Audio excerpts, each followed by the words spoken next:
गुरु भक्ति योग।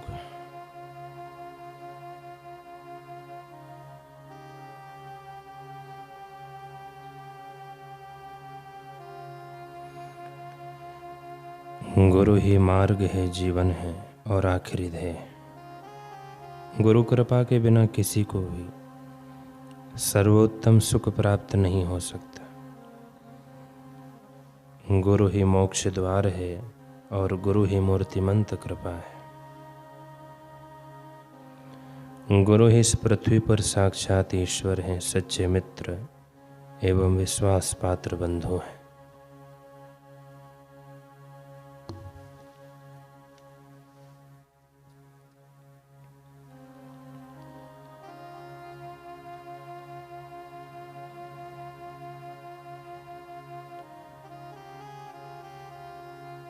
गुरु महाराज के प्रति संपूर्णतः आज्ञा पालन का भाव रखना, यह शिष्यत्व की नींव है।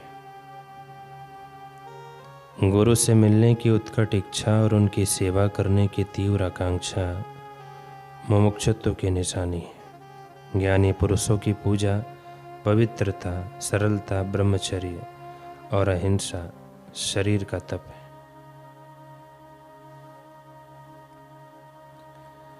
सत्य के सच्चे खोजी को सहायभूत होने के लिए गुरु अत्यंत महत्वपूर्ण भूमिका निभाते हैं।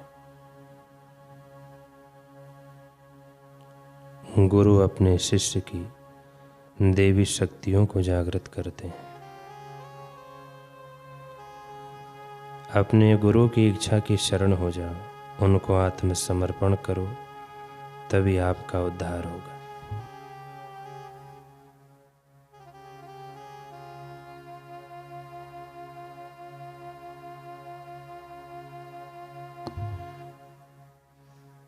फ्लोरेंस नामक देश में डोनातोलियो नामक एक मूर्तिकार था। दिन रात कड़ी मेहनत कर वह सर्वोत्तम मूर्तियों की रचना किया करता था, लेकिन उसके आसपास के लोग उन मूर्तियों को किसी और ही दृष्टि से देखा करते थे। वह डोनातोलियो की जीवंत से जीवंत, सुंदर से सुंदर, सर्वोत्कृष्ट मूर्तियों में भी इस तरह त्रुटि निकाल लेते, जैसे कोई कई किलो दाल में से एक कंकर निकाल लेता। हर मूर्ति में किसी न किसी पक्ष को लेकर किंतु परंतु की उंगली उठी जाया करती थी। परंतु डोनातोलियो उन आलोचकों की बातों से कभी खिन्न नहीं होता था। तुम जानते ही क्या हो मूर्ति के बारे में, या मैं कितना बड़ा मूर्तिकार हूँ, और तुम ऐसे अहंकार भरे विचार उसकी जिह्वा से कभी नहीं निकले, मन में भी कभी नहीं आए,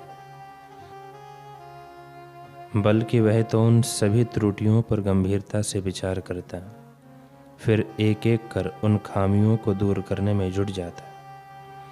खूब मेहनत कर मूर्तियों को निखारता, तब तक एक मूर्ति पर लगा रहता जब तक लोगों की आंखों में त्रुटि का एक भी कंकर खटकता। इस तरह करते करते वह उच्च कोटि का मूर्तिकार बन गया। उसकी ख्याति दूर दूर के देशों तक फैल गई। एक बार वह किसी कार्य से पीसा नामक देश में गया। वहां पहुंचते ही एक सेठ ने उसे बहुत सारी मूर्तियां बनाने का काम दिया। डोनातोलियो को बड़ी खुशी हुई और वह काम में जुट गया।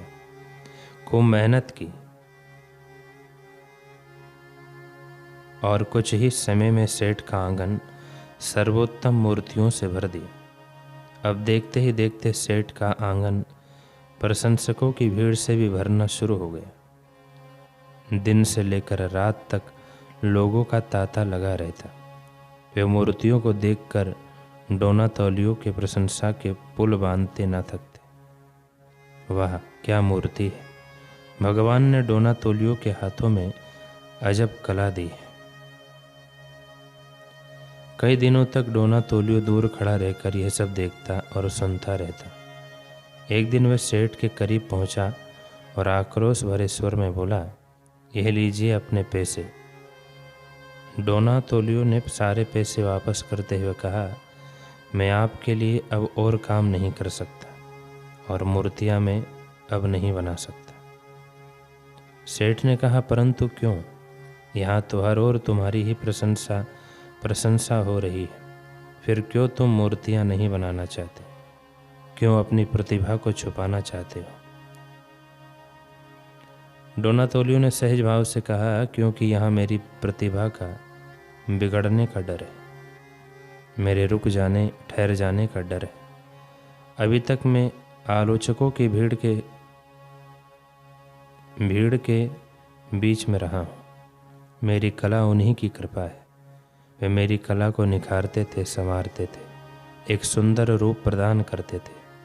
छोटी सी छोटी कमी भी उन्हें बर्दाश्त नहीं होती थी। इसी कारण मेरी कला और प्रतिभा रोज एक नया रूप लेती थी, एक नया आकार में गढ़ती थी। परंतु यहाँ मैं प्रशंसकों की भीड़ से घिर गया। मुझे डर है कि यहाँ मेरी कला तालाब में पड़े पानी की तरह थम जाएगी, रुक जाएगी, ना आगे बढ़ेगी और ना ही पूर्णता के सागर से मिलेगी।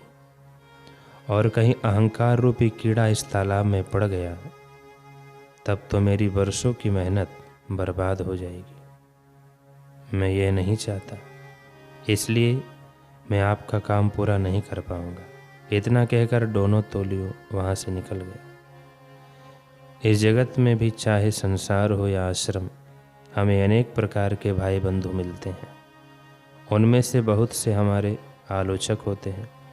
हर समय हम में कमियां निकालते हैं। खोट निकालना उनकी आदत सी बन जाती है। परंतु हम परमात्मा की इस कृपा को समझ नहीं पाते। अपनी बुराइयों को, खामियों को दूर करने के बदले अपने इष्ट से शिकवे शिकायत करते हैं। सभा में से एक शिष्य गुरु के पास आकर शिकायत करते हुए बोला, गुरुजी, फलाना व्यक्ति सदैव मुझ में कमियां ही ढूंढता रहता है, हर समय मुझे टोकता रहता है। वह बहुत ही खराब है। आप उसे कुछ कहते क्यों नहीं, समझाते क्यों नहीं? गुरु ने कहा, अभी तो कुछ भी नहीं, मैं यहाँ इससे भी अधिक खराब व्यक्तियों को लेकर आऊंगा, तब तुम क्या करोगे? शिष्य ने कहा, परंतु क्यों गुरुदेव? क्योंकि मैं तुमसे प्रेम करता हूँ, तुम्हें निखारना चाहता हूँ, तुम्हारा निर्माण करना चाहता हूँ। इसलिए प्रतिकूल अर्थात विपरीत परिस्थितियों का मैं वातावरण निर्मित करता हूँ। ये जो तुम्हारे आसपास आलोचक है, यही मेरे छेनी और हथौड़े हैं। जिस प्रकार एक मूर्तिकार अनगढ़ पत्थर में से मूर्ति को तराश देता है, अपने छेनी हथौड़े से काट छांट कर उसको एक आकार दे देता है, उसी प्रकार गुरु भी करते हैं। वह तुम में एक भी अवगुण रहने नहीं देना चाहते। जब तक तुम में एक भी विकार है, एक भी अवगुण है, वह अपने हथौड़ी से तुम्हें चोट पहुंचाते हैं और तराशते हैं। एक मूर्तिकार के छेनी हथौड़े तो उसके पास होते हैं, परंतु सद्गुरु के छेनी हथौड़े शिष्य के आसपास ही रहते हैं। इसलिए इन परिस्थितियों से सीखकर निखरते चले जाओ और सद्गुरु की एक सुंदर कलाकृति में परिणत होते जाओ।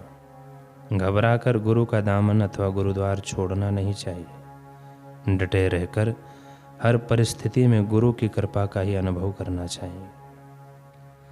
प्रतिकूल परिस्थितियां ही एक साधक का सुंदर निर्माण कर सकती है। जितनी अधिक प्रतिकूलताएं होंगी,